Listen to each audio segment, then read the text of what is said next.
అర్జునుడికి కర్ణుడికి మధ్య వ్యక్తిగతంగా వైరం ఉండేది. కర్ణుడి యొక్క దానగుణాన్ని అందరూ పొగుడుతూ ఉంటే అర్జునుడు భరించలేకపోయేవాడు. ఓ రోజు కృష్ణుడి దగ్గరికి వెళ్లి, బావా, నేను కూడా దానాలు చేశాను. అవసరమైతే కర్ణుడి కన్నా ఎక్కువ చేస్తాను. అయినా నన్ను ఎవరూ గుర్తించటం లేదు.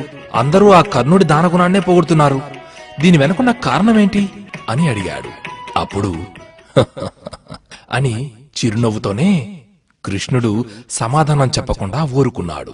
ఈ సంభాషణ జరిగిన సాయంత్రమే అర్జునుడిని కృష్ణుడు సరదాగా బయటకు తీసుకువెళ్లాడు.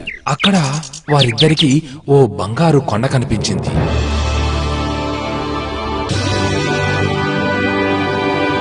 దాన్ని చూస్తూనే అర్జునుడు ఆశ్చర్యపోయాడు.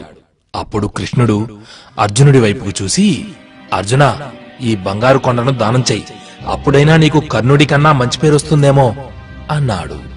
వెంటనే తన సేవకుల చేత చుట్టుపక్కల ఉన్న గ్రామాలందరికీ బంగారం దానంగా తీసుకోమని దండోరా వేయించాడు అర్జునుడు. ఇంకేముంది, ఆ వార్తను విన్న అన్ని గ్రామాల ప్రజలు రావటం మొదలుపెట్టారు. అర్జునుడు ఆ బంగారు కొండను తవ్వించి చిన్న చిన్న ముక్కలుగా చేసి దానం చేయటం మొదలుపెట్టాడు. ఎంతమందికి దానం చేసినా సరే ఆ బంగారం మాత్రం తరగటం లేదు. జనం సంఖ్య కూడా అలాగే పెరుగుతూనే ఉంది. ఇక దానం చేసి చేసి చేసి అలసిపోయి అర్జునుడు, కృష్ణ, దానం చేయాలంటే చిరాకేస్తోంది అన్నాడు.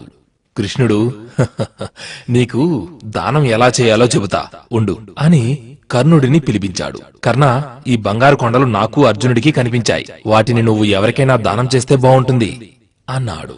కృష్ణుని మాటలు వింటూనే కర్ణుడు ఏం చేశాడో తెలుసా? అక్కడున్న ప్రజలందరి వైపు తిరిగి, ఈ కొండలు మీవి, వీటిని తవ్వి తీసుకెళ్ళండి అన్నాడు.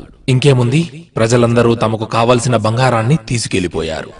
అప్పుడు అర్జునుడితో కృష్ణుడు, అర్జున, నీకు మనసులో బంగారంపై ఆశ ఉంది. అందుకే ఆ బంగారు కొండను చిన్న చిన్న మొక్కలు చేసి పంచిపెట్టావు. కాని కర్ణుడికి దాని మీద ఆశ లేదు. అందుకే ప్రజలకి ఆ కొండంతా ఇచ్చేశాడు. దానం చేసేవారికి మనసులో ఎటువంటి ఆశ ఉండకూడదు. అప్పుడే ఆ దానం ఫలిస్తుంది అని అర్జునుడికి కృష్ణుడు బోధ చేశాడు. మంచి పనులు మనం చేసుకుంటూ పోతుంటే వాటి ఫలితం రెట్టింపుగా ఏదో ఓ రోజు మనకు మంచిని తప్పకుండా మోసుకొస్తుంది. ఏమంటారు?